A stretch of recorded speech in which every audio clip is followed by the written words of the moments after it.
Assalamualaikum warahmatullahi wabarakatuh. Kami dari kelompok 6, mata kuliah bahan pakan dan nutrisi ternak dasar. Program Studi Peternakan PTKU Pangandaran Universitas Padjadjaran yang beranggotakan saya sendiri Dela Sri Fadila dengan nomor MPM 20061020404007. Kemudian ada rekan saya Muhammad Faid Arkan dengan NPM 20061020400017 dan ada Fadli Faturrahman Hakim dengan nomor MPM 20061020400036. Di sini kami akan menjelaskan beberapa bahan pakan yaitu biji sorghum, dedak padi, minyak ikan, dan kulit singkong. Yang pertama, kami akan membahas mengenai bahan pakan biji sorghum. Biji sorghum sendiri memiliki nama ilmiah sorghum bicolmoens. Sorghum juga dikenal dengan berbagai nama lokal seperti sentel, gandrung, dan jagung sentel. Biji sorghum termasuk ke dalam kelas bahan pakan keempat dalam kelas bahan pakan dengan klasifikasi bahan pakan yang dikeluarkan oleh National Research Council (NRC) Amerika Serikat. Adapun nutrisi yang terkandung di dalam bahan pakan biji sorghum antara lain karbohidrat 68-77,5%, abu 0,4-1,7%, protein kasar 10,6-14,8%, lemak kasar 0,7-3,9%, serat kasar 4,1%. Adapun antinutrisi yang terkandung dalam bahan pakan biji sorghum diantaranya tanin sebesar 0,88%, fitat sebesar 0,18%, dan antitripsin sebesar 17,18 unit per gram. Senyawa-senyawa tersebut dapat mengganggu kesehatan ternak jika diberikan dalam jumlah yang banyak, maka dari itu perlu diperhatikan dalam penggunaannya sebagai bahan pakan ternak. Untuk batas penggunaan pemberian pakan biji sorghum pada unggas sebesar 30-60% dalam ransum. Kemudian pada ruminansia pemberian pakan biji sorghum sebesar 55-60% dalam ransum. Adapun pengolahan dedak padi sebagai bahan pakan diantaranya ada penggilingan, yaitu biji sorghum digiling menjadi tepung agar mudah dicampur dan dicerna oleh ternak. Pembuatan pelet tepung sorghum dapat diolah menjadi pelet untuk meningkatkan palatabilitas dan efisiensi pakan. Kemudian ada perlakuan fisik atau kimia untuk menurunkan kandungan tanin. Dapat dilakukan perlakuan fisik seperti pemanasan atau kimia dengan detoksifikasi. Radiasi sorghum terbukti mampu menurunkan tanin dan asam fitat hingga 56-90%. Pencampuran dengan bahan lain. Sorghum dicampur dengan bahan pakan lain untuk meningkatkan keseimbangan nutrisi dan menurunkan efek negatif tanin. Kemudian ada penyimpanan, simpan biji sorghum dalam kondisi kering untuk mencegah tumbuhnya jamur dan kerusakan nutrisi. Harga dari biji sorghum sendiri sekitar 31.000 per kilogram. Untuk yang kedua ada kulit singkong. Kulit singkong sendiri memiliki nama ilmiah Manihot esculenta karena masih termasuk ke dalam bagian organ umbi singkong. Kulit singkong termasuk ke dalam kelas 8 atau kelas aditif dalam kelas bahan pakan dengan klasifikasi bahan pakan yang dikeluarkan oleh National Research Council atau NRC Amerika Serikat.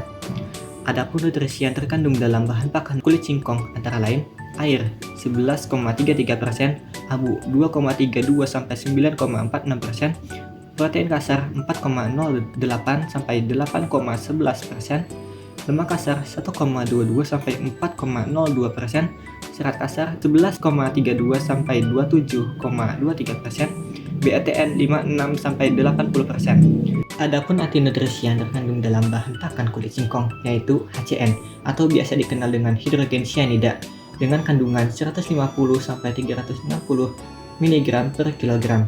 Senyawa tersebut dapat mengganggu kesehatan ternak jika dibiarkan dalam jumlah yang banyak. Maka dari itu perlu diperhatikan dalam penggunaan sebagai pakan ternak. Untuk batas penggunaan bahan pakan kulit singkong pada unggas sebesar 10% dalam ransum aman untuk ayam pedaging, terutama setelah pengolahan. Kemudian pada ruminansia pada domba, penggunaan kulit singkong kering bisa mencapai 24%. Pada sapi, kombinasi 30% kulit singkong dengan 70% jerami sudah diuji dan direkomendasikan. Adapun pengolahan kulit singkong sebagai bahan pakan, yang pertama dengan cara fermentasi. Pertama-tama kulit singkong dicacah, lalu difermentasi dengan starter mikroba, misalnya E4, ragi, atau limbah kubis selama 3-7 hari. Yang kedua, ada pengeringan setelah fermentasi. Kulit singkong dikeringkan untuk memperpanjang umur simpan dan menambah palatabilitas. Yang ketiga, dengan pencampuran. Kulit singkong difermentasi atau dikeringkan dicampur dengan bahan pakan lain, misalnya jerami, dedak, bukil kedelai untuk meningkatkan keseimbangan gizi. Yang keempat, perendaman. Perendaman dengan air mengalir atau air garam selama minimal 16 jam dapat menurunkan kadar HCN atau hidrogen cyanida secara signifikan. Adapun harga kulit singkong itu sendiri yaitu sekitar 10.000 per kilogram. Ketiga ada bahan pakan dedak padi. Dedak padi sendiri memiliki nama ilmiah Oryza sativa karena masih termasuk ke dalam bagian tanaman padi. Dedak padi termasuk ke dalam kelas keempat dalam kelas bahan pakan dengan klasifikasi bahan pakan yang dikeluarkan oleh National Research Council NRC Amerika Serikat. Adapun nutrisi yang terkandung dalam pakan dedak padi antara lain air 9%, BK 88,63 hingga 90,29%, PK 8,43 hingga 14,12%, LK 8,80 hingga 18,47%, SK 8,69 hingga 86,43%, kalsium 0,07%. Adapun antinutrisi yang terkandung di dalam bahan pakan dedak padi yaitu asam fitat 6,6 hingga 6,9% dan serat kasar 14 hingga 26%. Senyawa tersebut untuk batas penggunaan bahan pakan dedak padi pada unggas lebih dari 5 hingga 20%. Adapun pengelolaan dedak padi sebagai bahan pakan. Fermentasi dengan menggunakan mikroorganisme, misal EM4, ragi, meningkatkan pencernaan, menurunkan kadar asam fitat, dan memperpanjang umur simpan dedak padi. Yang kedua ada pengeringan. Pengeringan sampai kadar air di bawah 12%.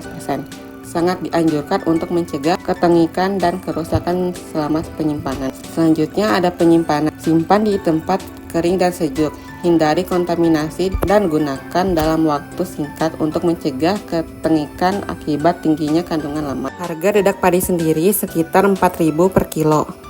Yang terakhir ada minyak ikan. Minyak ikan sendiri tidak memiliki nama ilmiah karena minyak ikan hanya merujuk pada ekstrak lemak dari ikan, bukan organisme atau spesies tertentu, sehingga tidak memiliki nama ilmiah sendiri. Yang ada adalah nama ilmiah ikan sumbernya. Minyak ikan termasuk ke dalam kelas ke-7 sebagai sumber vitamin dan kelas bahan pakan dengan klasifikasi bahan pakan yang dikeluarkan oleh National Research Council NRC Amerika Serikat. Adapun nutrisi yang terkandung dalam bahan pakan minyak ikan antara lain PUFA omega 3 20 hingga 30%, SFA 20 hingga 40%, MUFA atau PUFA 60 hingga 80%, EPA 4,25 hingga 6,68%, DHA 4,22 hingga 25,41%, lemak total 99 hingga 100%, vitamin A dan D 0 hingga 1000 IU dan 0 hingga 500 IU. Minyak ikan sendiri secara umum tidak mengandung antinutrisi secara alami. Minyak ikan dapat mengganggu kesehatan ternak jika diberikan dalam jumlah yang banyak. Maka dari itu perlu diperhatikan dalam penggunaannya sebagai pakan ternak. Pada unggas seperti ayam broiler atau ayam kampung, penggunaannya 1 hingga 3%, memberikan hasil optimal pada ayam kampung dan broiler. Penggunaannya hingga 6% dapat diterima. Namun konsumsi pakan bisa menurun jika energi pakan terlalu tinggi atau imbangan energi protein tidak seimbang. Dan penggunaannya pada ruminansia relatif terbatas. Biasanya 1 hingga 2%, karena pakan ruminansia umumnya rendah lemak. Kelebihan lemak dapat mengganggu fermentasi rumen. Adapun pengolahan minyak sebagai bahan pakan. Sama pencampuran dengan pakan. Minyak ikan dicampur merata ke dalam pakan komersial atau ransum buatan. Biasanya setelah proses penggilingan atau pencampuran bahan kering. Kedua, penyimpanan. Simpan minyak ikan di dalam wadah tertutup dan dingin untuk mencegah oksidasi dan ketengikan. Ketiga, pencegahan oksidasi. Gunakan antioksidan misalnya vitamin E dan BHT jika diperlukan untuk menjaga kualitas minyak ikan selama penyimpanan dan pencampuran. Selanjutnya, penggunaan segera. Pakan yang sudah dicampur minyak ikan sebaiknya digunakan dalam waktu singkat. Jangan melebihi batas optimal karena dapat menurunkan konsumsi pakan dan efisiensi pertumbuhan, serta memperhatikan imbangan energi protein dalam ransum. Harga minyak ikan sendiri sekitar 29.000 per pieces.